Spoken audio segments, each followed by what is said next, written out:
El domingo pasado, justamente, recordábamos esta palabra del Señor Jesús, donde Él decía, no juzguen según ¿qué?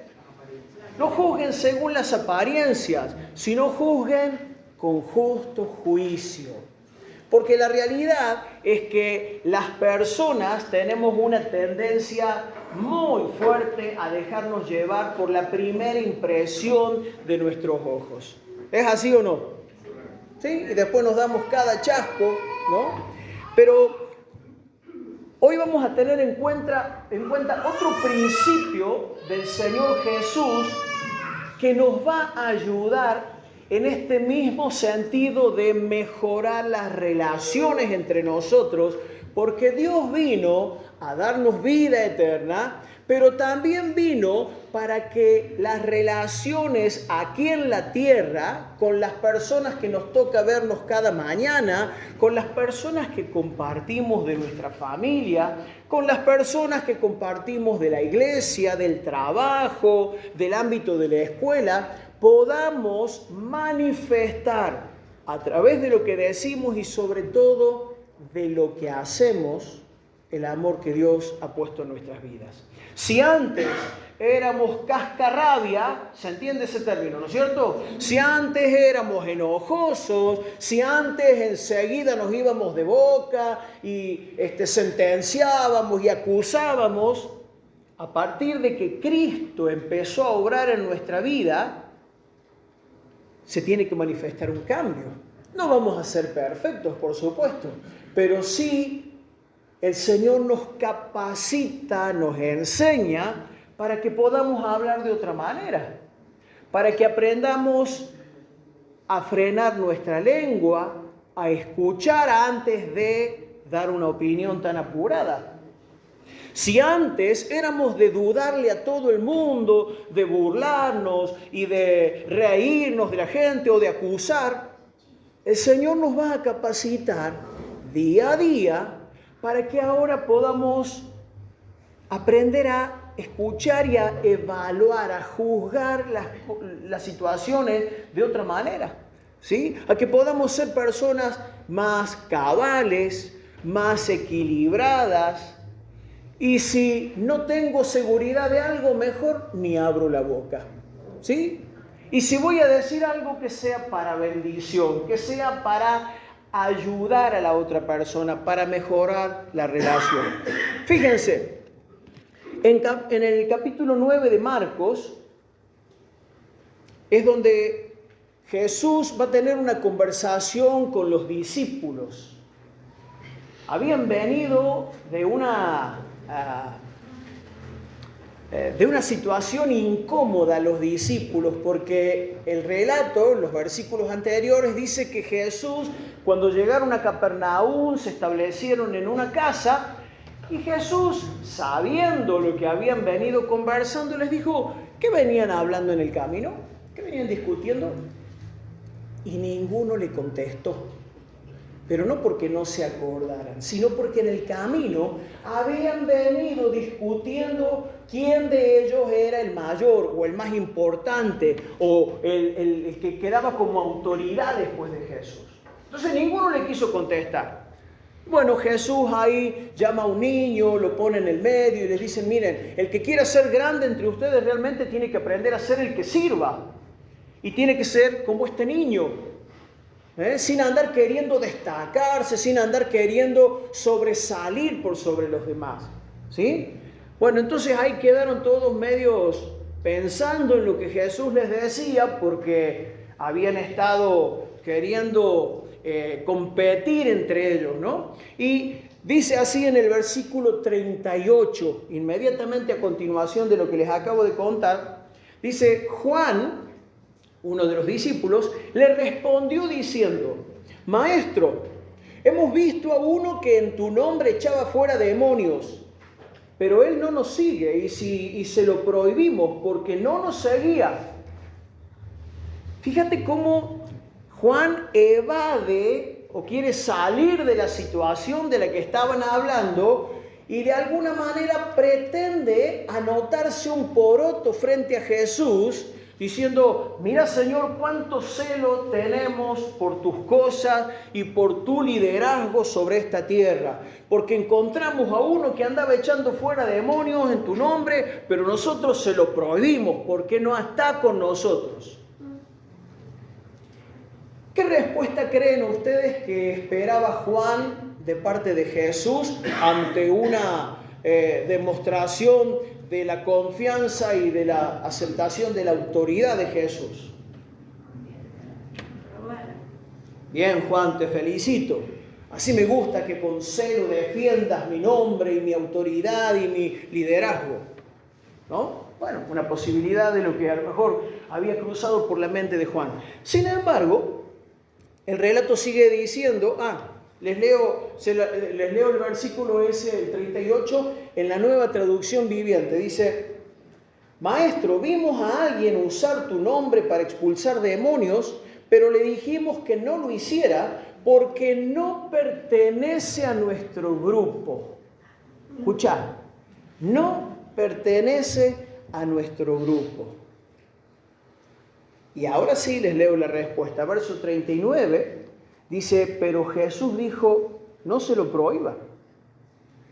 Porque ninguno hay que haga milagro en mi nombre que luego pueda decir mal de mí. Porque el que no es contra nosotros, por nosotros es. Resulta que Jesús tenía bien en claro que la obra de la extensión del reino de Dios no lo podía hacer un solo grupo sobre la tierra. Como hoy en día, una sola congregación no puede hacer la obra, por más que pensemos en congregaciones multitudinarias. Dios se sirve de cada persona y de cada congregación. Es más, Jesús les dijo a los discípulos, ustedes tienen que orar y pedirle al Señor de la obra que envíe ¿qué? Obreros. Que envíe más obreros. Porque hace falta más gente para trabajar. ¿Y cuál fue el argumento de Juan? Como no pertenece a nuestro grupo, le impedimos que siguiera expulsando demonios. No es de nosotros, no es de nuestra denominación tan amada y tan prestigiosa. No es de nuestra congregación. Entonces no puede hacerlo. Y punto. Los únicos que tenemos autoridad somos nosotros que estamos con vos, Señor Jesús. Estoy parafraseando lo que habrá pasado por la cabeza de Juan por lo que llegó a hacer. ¿Se entiende, verdad? Juan estaba más enfocado en el tema de la pertenencia al grupo que en el hecho de proclamar el reino de Dios, de extender la obra del reino de Dios. Y eso, de alguna manera, creo que también pone de relieve lo que a veces nosotros podemos llegar a cometer, el peligro de nosotros de defender demasiado un nombre, una postura denominacional que en vez de defender la obra del Señor, ¿no? Y tenemos que saber que dentro del cristianismo existen muchas denominaciones, muchas expresiones de fe que no pensamos todas igual, no interpretamos todos los pasajes bíblicos de la misma manera, porque sencillamente así somos las personas, somos diferentes. En tu familia, en tu matrimonio, ¿piensan igual en todo? No. Y podemos convivir de todos modos, ¿no es cierto? ¿No? ¿Dijeron por ahí? Bueno, de eso quiero que hablemos en esta noche, de la intolerancia. Porque justamente Dios nos hizo diferentes y al propósito nos hizo diferentes. Y aun cuando pensemos diferente en distintos aspectos, o sea, cuestiones básicas y sencillas que puedan tener que ver con, bueno, ¿en qué gastamos lo que nos quedó? ¿Qué comemos hoy? ¿Salimos de paseo o nos quedamos acá? O en cuestiones que por ahí son un poco más difíciles de llevar a un equilibrio, cuestiones de política, pensamientos o colores políticos, posturas frente a distintas posturas políticas, ¿no? Otro tema que puede ser desde muy simpático hasta muy problemático, el tema del fútbol. Y a veces uno en la familia es de un equipo, el otro de otro equipo, y hasta suelen andar con camisetas diferentes, pero qué bueno que se pueda convivir, ¿no? Y hasta, digo, es simpático porque a veces es motivo de que el abuelo, sabiendo de que el papá es de River, le regala la camiseta de Boca, y bueno, y ahí está, es tema de chistes, es temas de cargada, pero qué bueno cuando se puede convivir y se entiende que aunque pensemos distinto, podemos estar en paz. Ahora, qué lamentable cuando por motivos políticos, motivos futbolísticos o deportivos o religiosos, de pronto algunas personas llegan a encenderse, a enfurecerse y a tomar un celo tan fuerte, tan marcado, que de pronto plantan un límite entre ellos y otras personas porque piensan diferente. Y es lo que de alguna manera se ve ilustrado en el pasaje que leímos, donde Juan le dice a Jesús: Señor, vimos a unos que andaban expulsando demonios en tu nombre, pero nosotros se los prohibimos porque no eran de nuestro grupo. La intolerancia. Una definición de tolerancia es el respeto hacia las ideas, hacia las creencias, hacia las posturas de otra persona cuando la otra persona piensa diferente o distinto a mí. Eso es tolerancia y tiene que ver con respeto. Profundamente tiene que ver con un respeto hacia el que es diferente, hacia el que piensa diferente, hacia el que hace las cosas diferentes. Y esto es importantísimo porque tenemos que entender que Dios nos dio libertad.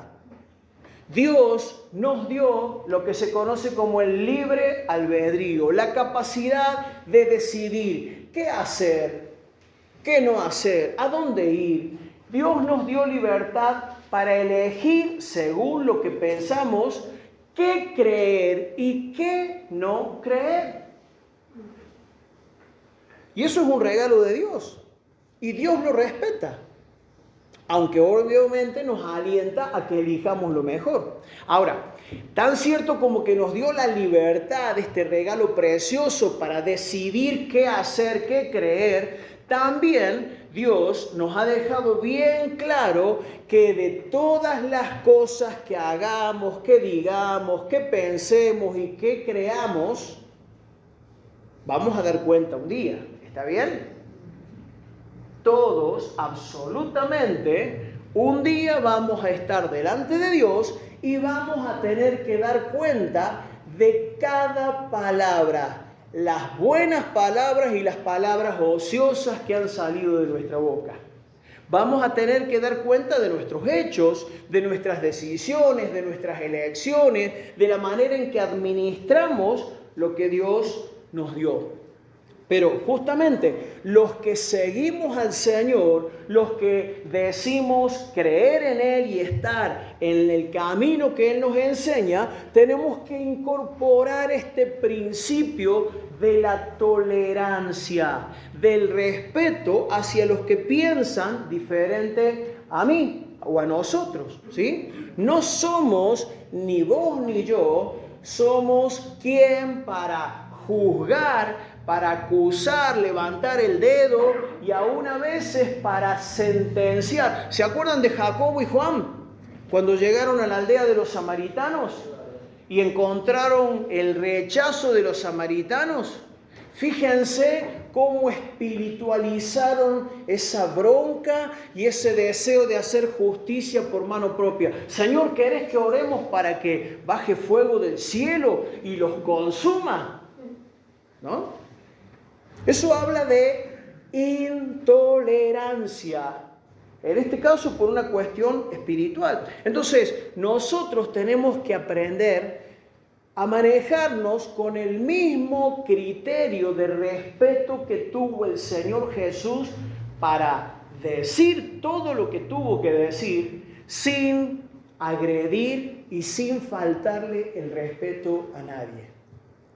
Y esto, hermanos queridos, nos hace la vida mucho más pacífica y nos ayuda a convivir mejor de puertas adentro de nuestra casa, de nuestra familia, pero también en lo que hace a nuestra vida espiritual y en nuestra vida social, en donde nos desarrollamos, en el trabajo, en la escuela, en la calle, poder expresar con libertad lo que pensamos, lo que creemos, sin invadir, sin llevarnos puestos a nadie, sin faltarle el respeto a nadie. Algunas personas, algunos grupos dentro de las iglesias, a veces viven como si tuvieran firmado un contrato de exclusividad con Dios acerca de la manera de interpretar la palabra. ¿Entendiste lo que te quise decir? Algunas personas creen tener la verdad absoluta sobre lo que significa cada pasaje en la Biblia y creen ser los dueños de la única interpretación.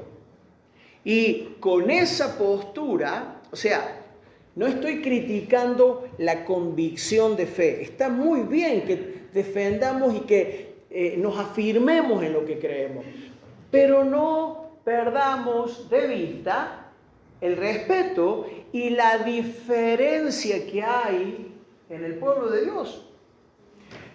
Yo he padecido durante mi adolescencia, porque yo conocí al Señor en una iglesia bautista en Villa de Rosario, y en algún momento, cuando ni sabía de denominaciones, ni que había pentecostales o hermanos libres o otros grupos cristianos, en algún momento en una campaña participamos con la iglesia y ahí escuché a alguien que dijo: porque si vos no hablás en lenguas no tenés el Espíritu Santo, no recibiste el Espíritu Santo. Y eso me impactó y me dejó pensando y hasta me hizo dudar. ¿Será que entonces no tengo el Espíritu de Dios? Y ya alguna vez le he contado a algunos. Pasé al frente, no ahí, en otras oportunidades, y pedí que me oraran. E intenté decir algo, armar alguna frase de las que escuchaba por ahí. Sara la vaca, la maragajana. Y porque yo no quería ser de segunda categoría. Yo no quería ser un cristiano sin el Espíritu Santo. Pero digo, hay gente que se atribuye una interpretación de algunos pasajes y lo manifiesta de tal manera, con tal agresividad o con tal ímpetu, que de pronto traspasa ese límite del respeto, ¿no? Miren, acá, siendo un grupo chiquito como somos, habría seguramente 1000 pasajes en los que no pensaríamos igual o interpretaríamos diferente. ¿Y cuál es el problema? Porque Jesús dijo: el que no es contra nosotros, por nosotros es. A ver, podemos pensar diferente respecto del arrebatamiento, podemos pensar diferente sobre si Jesús va a venir antes o después del milenio, podemos pensar diferente sobre los dones del Espíritu, pero si yo les pregunto a cada uno de ustedes, ¿ustedes reconocen a Jesús como su Salvador? ¿Reconocen que Jesús dio su vida en la cruz para perdonarnos y limpiarnos de nuestra maldad? Bueno, hay cosas que son centrales, hermanos, y ya vamos a ir hablando en los domingos siguientes sobre esto, para que podamos entender que hay cosas fundamentales que son las que tenemos que abrazar y atesorar. Después, sobre otros temas que pueden generar un poco de polémica o que de pronto uno piensa de una manera y otro de otra, no tienen por qué ser causa de que le prohibamos al otro trabajar o hacer o creer como crea, o mucho menos de hacerle sentir que es de otra categoría porque piensa así. ¿O acaso piensan que nosotros podemos hacer la obra que Dios quiere hacer en La Falda y en el Valle de Punilla? ¿Seremos nosotros los únicos y suficientes para hacer todo este trabajo? No. Entonces, de pronto nos vamos a encontrar con gente de otras congregaciones que tiene otra forma, que tiene otra manera de trabajar. Bendigamos al Señor, bendigamos la vida de los otros hermanos, de otras congregaciones, de otros pastores. Seamos fieles a donde Dios nos ha puesto, porque eso tiene que ver también con entender el compromiso de la iglesia local, ¿sí? Como Pablo, que cuando salió de viaje para Antioquía, se encomendó al Señor, oró con la iglesia de Antioquía lo envió, lo respaldó. Cuando terminó su viaje misionero, volvió, les dio el informe de lo que había hecho, de cómo les había ido, y había una sana relación de dependencia con la congregación local. Pero aprendamos a amar a la iglesia del Señor. Pero pasa que hay algunas iglesias que predican un evangelio diferente. Bueno, seamos cuidadosos, pero sepamos, como les dije, que así como tenemos la libertad para creer y para vivir nuestra vida, bueno, cada uno va a dar cuentas de cómo vive y de qué cree. Entonces, si hay alguien que está predicando un evangelio diferente, un día va a estar cara a cara con el Señor. ¿Y quién va a juzgar? ¿Dios o nosotros? Claro que sí, ¿no? Entonces, fíjense qué interesante. Tantas veces hemos citado y hemos proclamado esta palabra, que Dios amó tanto al mundo que dio a su Hijo único para que todo aquel que en Él cree no se pierda, sino que tenga vida eterna. Hermanos, descansemos en esto. La vida eterna está en Jesús. Él es el que da vida eterna. No damos la iglesia bautista, ni la iglesia pentecostal, ni la iglesia católica, ni la iglesia de los hermanos libres, ni ninguna denominación da la salvación. Ninguna religión puede dar la salvación. La salvación viene de Cristo, es por la fe para todo el que cree. Y eso es algo que lo tenemos que tener en claro justamente para que no caigamos en la intolerancia de creernos los dueños de la verdad y de hacer sentir a otro como un cristiano de menor categoría, o peor aún, ¿será que vos sos cristiano? ¿No?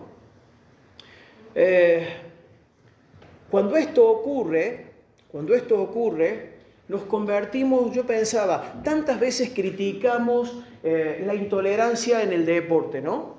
Y lamentablemente vivimos en un país donde es una triste noticia muchas veces las consecuencias de gente herida, a veces gente muerta después de un partido porque aparecen los famosos barra brava de un equipo, de otro, que se enfrentan, tiroteos, golpes, botellazos y qué sé yo. Y digo, Señor, ¿será que en la iglesia también hay barras bravas cristianas? Es un poco exagerado, pero digo, a veces llegamos a tal punto de intolerancia que nos consideramos como en la vereda del frente, ¿no? Y pienso, ¿se acuerdan cuando Pablo estaba preso? Y él reconocía que había gente que predicaba sinceramente, pero había otros que predicaban intentando causarle incomodidad o angustia a Pablo porque él no lo podía hacer porque estaba preso. Y Pablo dice, bueno, de todas maneras, o por pretexto o por verdad, Cristo o el Evangelio es predicado y en esto me gozo y me voy a seguir gozando. Entonces digo, a veces tendremos que descansar como Pablo, porque de pronto en algún lugar predican a Cristo, pero no sé qué otra cosa enseñan. Miren, hermanos, a todos nos ha ayudado y nos va a seguir ayudando el Espíritu Santo. A todos el Espíritu nos va a ir corrigiendo, nos va a ir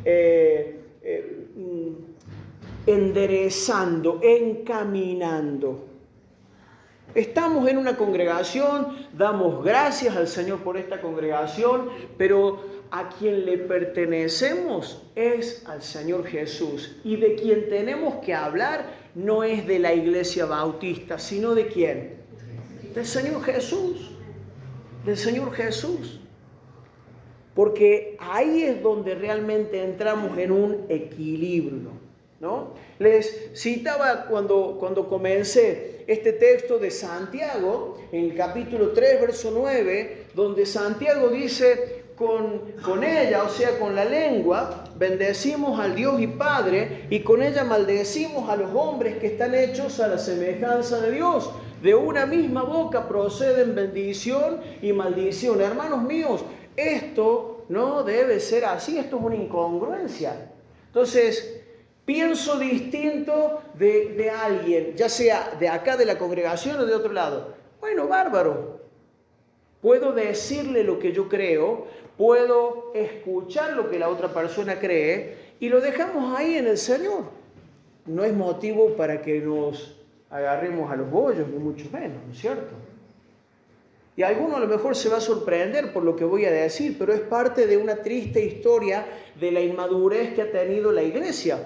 A veces ha habido reuniones donde se decidían cosas de la marcha de la iglesia y eran reuniones que terminaban con muchos enojos, con insultos, gente yéndose porque no habían tomado su idea y sí habían tomado la idea de otro hermano. Cosas que demuestran la inmadurez que tenemos los seres humanos en el corazón y cuánto necesitamos apegarnos al principio de la tolerancia, ¿no? Entonces, no podemos faltarle el respeto a nadie por más que piense diferente o porque crea algo diferente.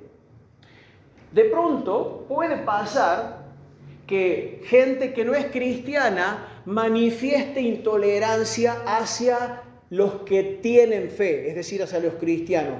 Hoy, en esta época, se aceptan un montón de mensajes, pero vos a la gente le hablas del Evangelio y algunos se ponen a la defensiva, ¿no? Bueno, y en tal caso, ¿qué hacemos? Nos ponemos en guardia y pedimos a Dios que baje fuego del cielo y los consuma. ¿Será eso? ¿Eso es lo que Dios nos manda a hacer? Nos vamos a encontrar con gente que pueda decirnos con respeto, no, yo no creo lo mismo que vos, o yo soy ateo. Y nos vamos a encontrar con gente que se burle de nuestra fe. Nos vamos a encontrar con gente que se ría y que diga que somos unos pobrecitos o que somos unos loquitos por creer en Dios. Bueno, ya lo decía Pablo, el Evangelio es locura a los que se pierden, ¿sí? Entonces hay gente que va a burlarse, a reírse y hasta a veces increparnos. Y hay gente, como hemos contado acá, que ha sido perseguida por causa del Evangelio. Les he contado de estos hermanos de Río Tercero, que algunos de nosotros hemos compartido con ellos, les hemos conocido, hemos escuchado el testimonio. Y ha habido en Río Tercero una persecución, estamos hablando de esta época, no del siglo pasado, y los han tiroteado y les han cascoteado el templo y han tenido que han tenido que reclamar ante la justicia, ha ido la gendarmería por años. Bueno, una situación muy dura, muy difícil de persecución. Pero justamente ahí es donde se pone en evidencia cómo reaccionamos nosotros y si realmente nosotros manifestamos tener una fe y una conducta como la que decimos creer, ¿no? En Lucas capítulo 6, verso 27, es Jesús el que habla y les dice: a ustedes, los que me escuchan, les digo, amen a sus enemigos, hagan bien a quienes los odian, bendigan a quienes los maldicen y oren por quienes los calumnian. Y en el verso 31 dice: traten a los demás como ustedes quieran ser tratados. Esa es la forma de vivir el cristianismo. ¿Es fácil? Por eso necesitamos clamar al Señor. Por eso necesitamos dejarnos moldear. Porque la realidad es que todos tenemos una naturaleza que se enciende fácilmente ante cualquier tipo de provocación o de confrontación, ¿no? Entonces acordémonos, la libertad de expresión es un derecho que Dios le ha dado al ser humano y que aún tiene respaldo en la ley de este mundo. Sin embargo, esa libertad tiene un punto límite. ¿Cuál es el punto límite para esa libertad de expresión? Bueno, cuando yo o una persona, haciendo alarde de su libertad de expresión, le falta el respeto a otra persona o la agrede verbalmente o peor aún físicamente o la avergüenza o se le burla, el famoso bullying que hoy conocemos que viven los chicos en la escuela. Fíjense desde qué tan corta edad venimos lamentablemente entrenados para manifestar intolerancia al que piensa distinto, al que es diferente, al que hace las cosas diferentes, al que tiene otros gustos, y al punto de caernos encima en grupo, en patote y hacerle sentir la peor persona, y si por las dudas no se queda convencido, le damos una paliza también para que entienda, ¿no? Entonces, que el mundo lo haga es lamentable. Pero peor aún es que nosotros, diciéndonos cristianos, no entendamos la manera en que Jesús actuó, ¿no? ¿Se acuerdan de Moisés? Sí, ¿no es cierto? Dios trató con él y lo cuidó desde el vientre de su madre, como hizo con cada uno de nosotros. Y permitió que él viviera en Egipto y aprendiera todo lo que tenía que ver con la realeza de Egipto, pero lo fue preparando para que cumpliera su propósito. ¿Cuál era el propósito que Dios quería cumplir a través de la vida de Moisés? Libertar a Israel de la esclavitud de Egipto. Pero ¿qué pasó? Siendo joven, impulsivo, cuando quiso llevar a cabo esta obra de libertar a Israel, que estaba cautivo en Egipto, y se fue de boca y se fue de mano y mató a un egipcio por querer defender a los hebreos. Y Dios lo tuvo que meter en un proceso de 40 años para tratar con el carácter. A veces he dicho, bueno, Dios a lo mejor no tiene que tratar 40 años con nosotros, pero ¿saben qué, hermanos? Me doy cuenta, cada día me convenzo más de algo. El carácter nos lleva mucho tiempo. Y es a donde Dios más está interesado. Por eso permite las cosas que permite en nuestra vida. Sin embargo, todavía seguimos viendo con mala cara muchas de las circunstancias que nos tocan vivir porque no entendemos que Dios está trabajando en nuestro carácter, porque necesita gente mansa y humilde de corazón. Y eso no se logra en un retiro. Eso no se logra por más que pases al frente y alguien ore por vos. Eso no se logra por más que hagas un seminario bíblico. O sea, todo colabora, pero trabajar en el carácter, que Dios trabaje en mi carácter, que Dios trabaje en el tuyo, tiene que ver con semanas, meses y año tras año, donde aprendamos a bajar el copete y a reconocer que el control lo tiene Él. Y el que juzga es Él. Y las cosas se hacen a su manera o no sirven. Por más que nosotros seamos polvoritas, que seamos gente que llenos de buenas ideas y con ánimo, con impulso, y vamos y hagamos, y no sirve de nada todo lo que hagamos en nuestra fuerza y en nuestro impulso. Entonces Dios tuvo que tratar con Moisés y lo hizo. Hay gente que dice, lo que pasa es que yo tengo un celo santo por las cosas del Señor. Por eso me hierve la sangre cuando ponen en juicio o en tela de juicio las cosas de Dios. Pero ¿sabes qué? Cuidado con eso. El celo santo nunca es una excusa para hacer justicia por mano propia. Nunca. Y Moisés tuvo que pasar por un proceso y aprendió y llegó a ser un hombre manso, el más manso de la tierra, se lo describe, justamente porque para hacer la obra que tenía que hacer no podía ir como un efusivo, un polvorita, ¿no? Una leche hervida, no. Los leches hervidas tienen que esperar que la temperatura se les baje y después el Señor los podrá usar. Miren hasta en dónde el Señor me mostraba o me ayudaba a entender esto en mi vida. No sé a cuántos les pasa, probablemente a varios, ¿no? ¿Vieron esas películas donde de pronto al protagonista vienen los malos, los ladrones o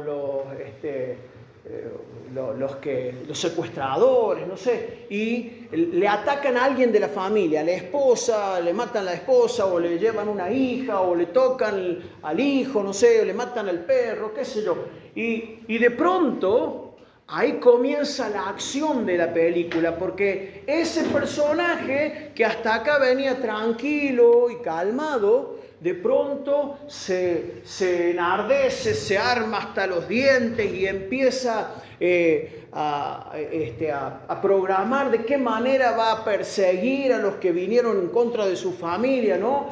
Y empiezan a aparecer armas en cantidades siderales y programa un montón de situaciones en distintos lugares y empieza a masacrar uno por uno a todos los malos, ¿no? Pero voy a esto. Esto es lo que muchas veces me ocurre. Cuando veo en la película que de pronto el personaje ahí empieza a matar a uno, a liquidar a otro, a sacar de fuera del camino a 3, 4, a 10, me brota algo. Bien hecho. Qué bueno, hizo justicia, se lo merecían. Y uno espera a ver de qué manera le va a romper la cabeza a los otros. Y siempre queda el más malo, el peor, para el último. ¿Han visto ustedes también, No se hagan.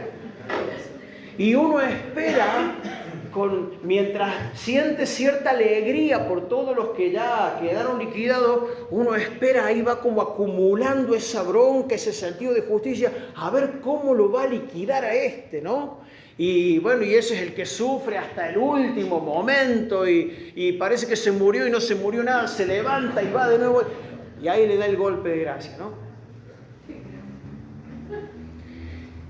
¿Por qué cuento esto? Porque eso, ¿sabes por qué son tan taquilleras esas películas?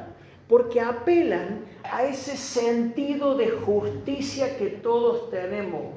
Nos da una alegría. O cuando por ahí vemos a alguno que en la calle anda enloquecido, manejando, insultando, y de pronto en el enojo, en los gritos, en los insultos, ¡pum!, se dio un palo contra, no sé, un poste. Bien hecho.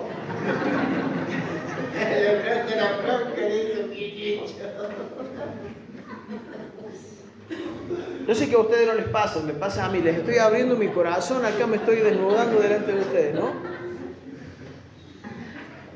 En la casa nos pasa, ¿no? Peleas entre los hermanitos, ahí de pronto uno al otro se descubre y cuando el otro lo retan, este de acá escondido.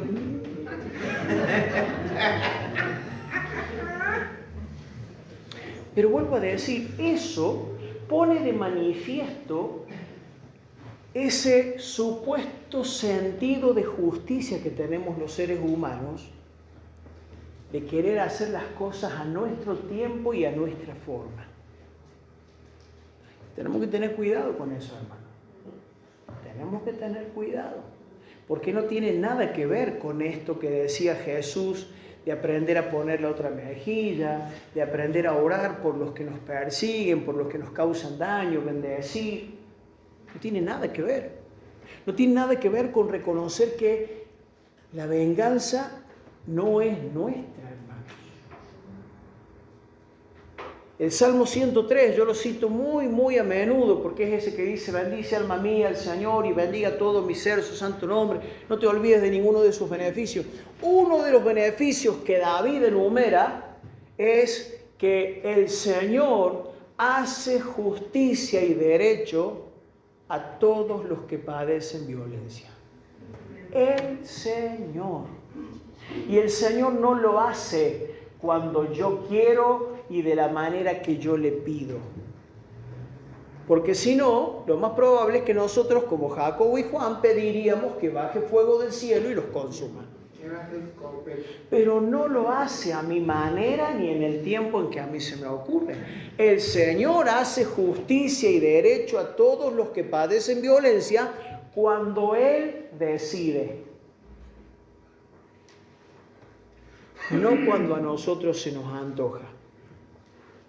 Mirá, hay delincuentes que se pueden escapar de la ley humana. A veces por habilidad se salen de la cárcel, se escapan. Otras veces porque compran voluntades, gente que paga fianza, gente que paga coimas y que de pronto consigue ser exonerada de sus culpas, ¿no? Y sale libre como cualquier hijo de vecino. Pero la pregunta es, ¿quién de ellos y de nosotros se va a escapar de la justicia divina?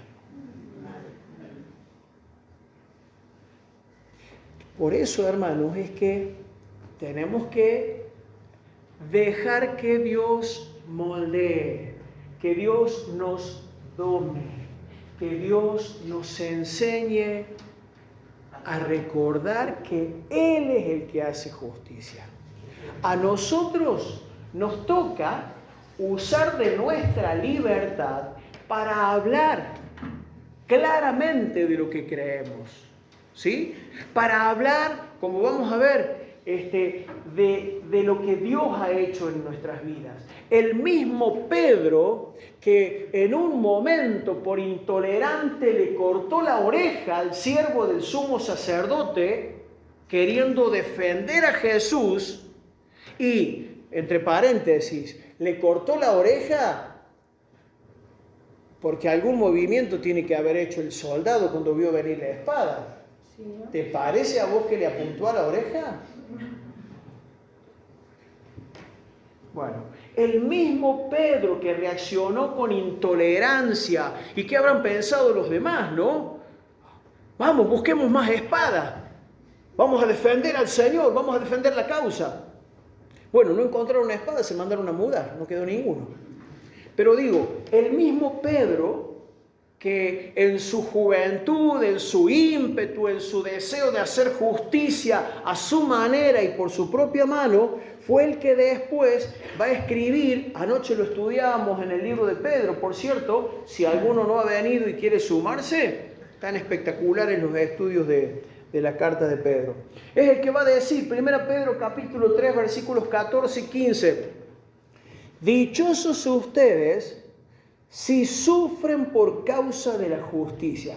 El mismo Pedro que años antes y algunas experiencias menos antes había sacado la espada para hacer justicia por mano propia, es el que ahora, seguramente con un poco más de canas o con menos pelo, más panza, pero con más experiencia en el Señor, es el que estaba diciendo: dichosos ustedes si sufren por causa de la justicia. Así que no les tengan miedo ni se asusten. Es decir, cuando alguien venga rabioso a demandar que por qué crees en esto, sos un loco, sos un tonto, sos un fanático, ¿por qué te dejas llenar la cabeza, no te das cuenta de lo que te están haciendo? Cuando alguien venga a cuestionar tu fe o a querer avasallarte o hacerte retroceder de tu fe, dice Pedro, al contrario, honren en su corazón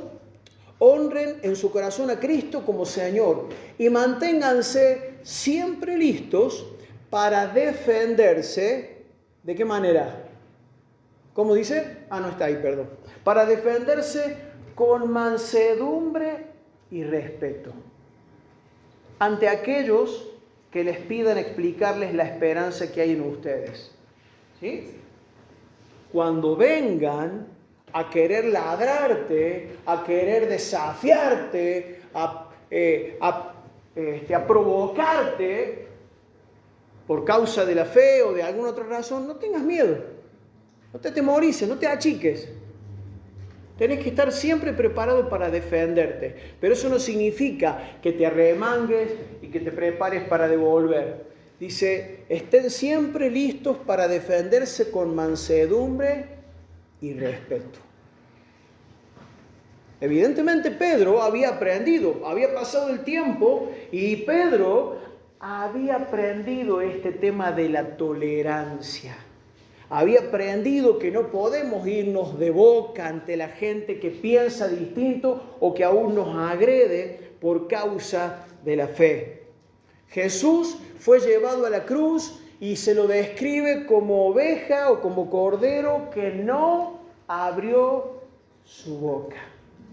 No puso oposición. ¿Y saben qué, hermano? Yo les tengo que decir con sinceridad, no he sido una persona a la que le ha sido fácil esta situación, ni que me sea fácil todavía. He tenido momentos donde me he encendido con algunos y he discutido con algunas personas cuando me han cuestionado, cuando han venido a hablar de mí o de lo que yo hago. Y recuerdo, no con alegría, por el contrario, momentos donde me ha querido salir este justiciero, ¿no? Y usar la palabra para argumentar y para decir por qué el otro estaba equivocado. Bueno, entiendo que Dios está tratando conmigo también. Y le pido al Señor que lo siga haciendo, lo necesito.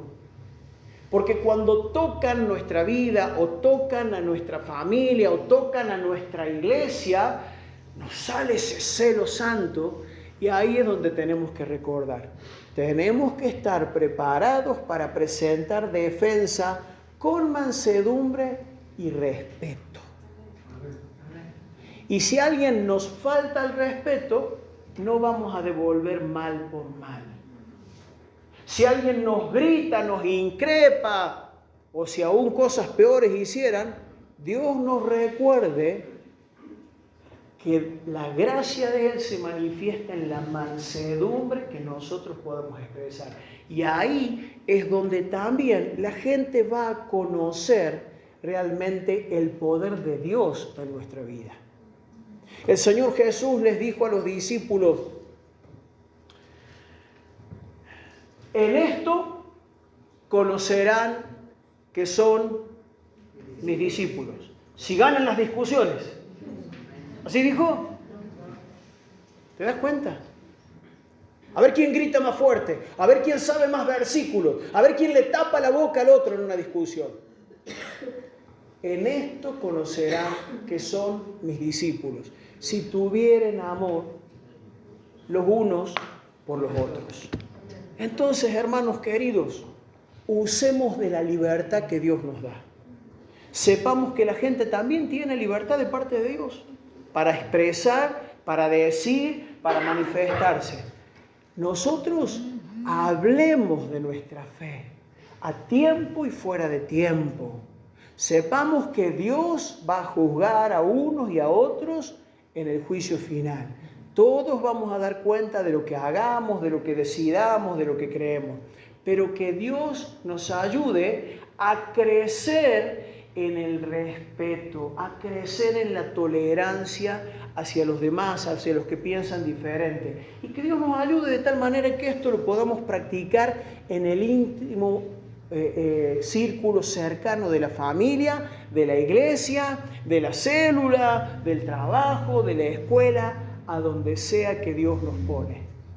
Y si entendemos esto, vamos a poder mirar con otra cara, con otros ojos, aún a esas personas que a veces aparecen ladrando, provocando, desafiando, porque de alguna manera Dios está trabajando con cada uno de nosotros en este aspecto. No sé si le llevará 40 o 50 años. Espero que sean 30 nomás. Pero acuérdate, trabajar en el carácter lleva tiempo. Dios hace un milagro así. Pero por alguna razón, el carácter lo trabaja, como el alfarero trabaja sobre el barro. Entonces, qué bueno que Dios siga manifestando su carácter en nuestras vidas. Y acordate, venimos estudiando desde el principio de este año, el Señor cumplirá su propósito en mí. Y un eje fundamental de ese propósito tiene que ver con que en nuestras vidas se manifieste el carácter de Cristo. Amén. Amén.